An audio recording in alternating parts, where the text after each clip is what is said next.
Good morning, boys and girls. All right, we are on to chapter 15 in Swindle. All right.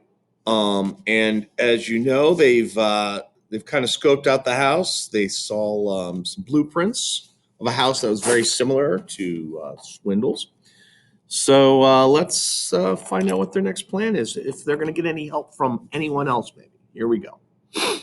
Antonia Pitch Benson opened her locker and shrugged out of her backpack.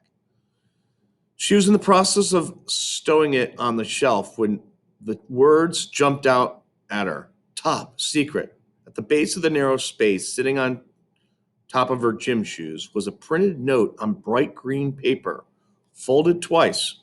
She opened it up and began to read. You have been chosen for your special skills to do something that urgently needs to be done. To learn more, come to the gym supply room at 3:30. Don't miss this. It will be worth your while. Money. There's the little note right there. All right. And we continue.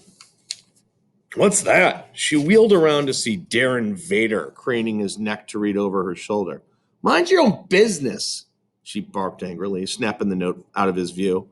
She refolded the paper and pocketed it. Now, what could that be? Someone had obviously slipped it through the vents in her locker door, but who and why her? Her only talent was rock climbing, and there weren't any mountains or crags in near Cedarville. The whole thing was probably just a joke, and if Darren was behind it, she would expressing her displeasure with her fists. She slammed her locker shut. Whatever it was, she'd know at 3:30. Dad, this athlete's foot itch is driving me crazy. Isn't there anything we can do? Logan Kellerman had never been so well prepared for an audition. He had rehearsed his lines so many times that he knew it inside and out. He understood every subtle shade of it, especially his character's motivation. He was someone who didn't want to be itchy anymore and who knew his father loved him enough to buy an exciting new product to make him feel better. The role had become so much a part of him that he could actually feel the prickling irritation between his toes. There was no way the director of that commercial could overlook his performance. No way in the world. Dad, this athlete's foot itched. He was halfway through the speech again when he noticed a green piece of paper at the bottom of his locker now. You have been chosen for your special skills, lada lada lada. Special skills? Logan's heart beat faster. This could only be about some kind of acting job. Maybe. The supply closet at 3:30, he could hardly wait. Melissa Dukakis wasn't sure what to, what to make of the folded green invitation. She had never been invited to anything before. Special skills? What could that mean? She was a C student who didn't know a lot of people and kept to herself. Maybe this was a mistake, the wrong locker, or maybe the wrong Melissa. There were several others in the school. That must be a mistake. She would go at 3:30 just to explain the big mix-up. The green top secret note crumbled in her pocket. Savannah Drysdale stormed past at the gym. She had been halfway home before she changed her mind about going to the meeting. Why lose sleep wondering what all the secrecy was about? As if she didn't already know, and his sawed off Griffin Bing and his sawed off sidekick. The ballroom was actually the storage area was a storage area in the gym. It was piled high with dead tennis balls, shattered ping pong balls, ripped baseballs, cracked golf balls, squashed soccer balls, leaky footballs and basketballs, lopsided medicine balls, untethered tethered balls, and balls from sports that no one ever played. Bocce balls, water polo balls, rugger balls, and even a few that no one could identify. Coach Nimitz could not bring himself to throw away a ball and truly believed that one day he would find the right pump or patch. Then all this equipment could be used to promote physical fitness for children. It was in this rubber and horsehide graveyard that Savannah found the meeting already in progress. Along with Griffin and Ben, she was surprised to see Pitch, Logan, and Melissa lounging on the soft piles of phys ed cast-offs.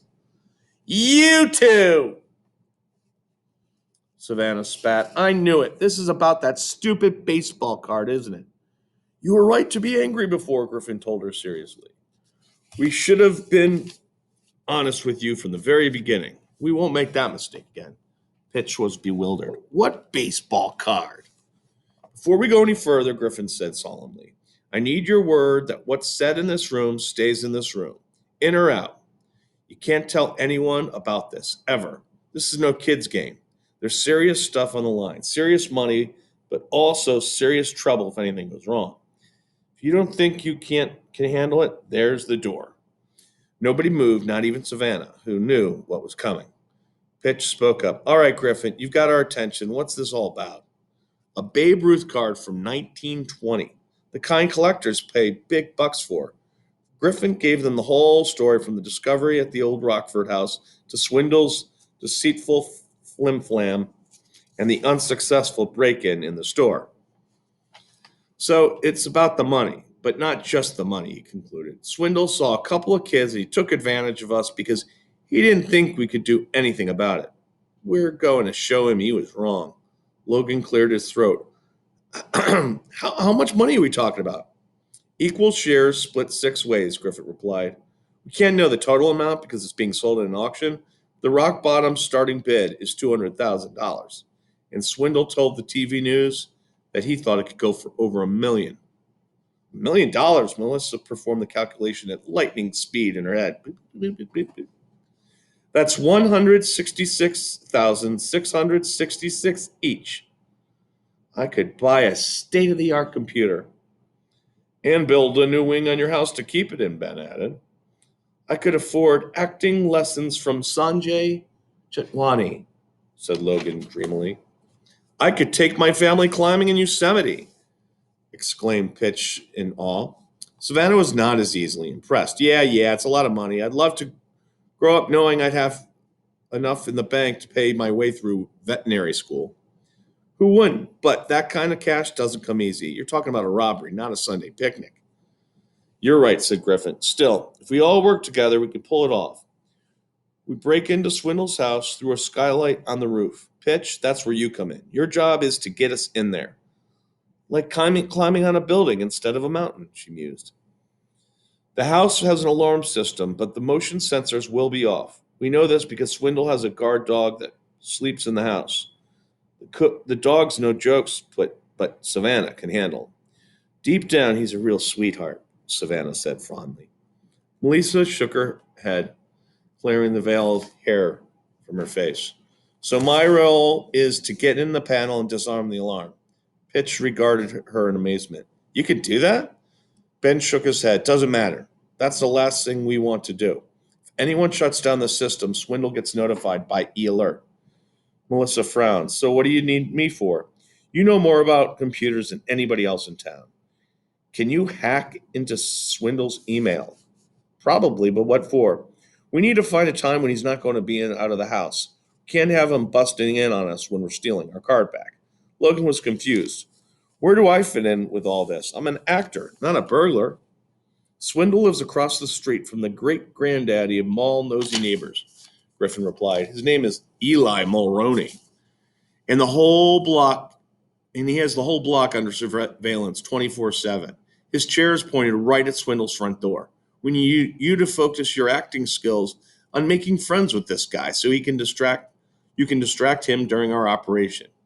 And you'll be a lookout at the same time. Griffin got up from the flattened exercise ball he had been using as a beanbag chair.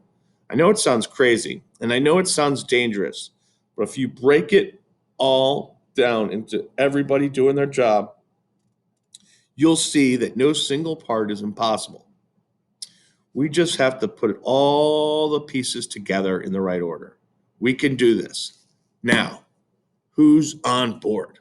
All right, we will find out who agrees with this plan, who wants to partake in this heist, as you may call it. All right, have a wonderful day, boys and girls, And until next time, we'll be doing, what is that, chapter 16. All right, take care.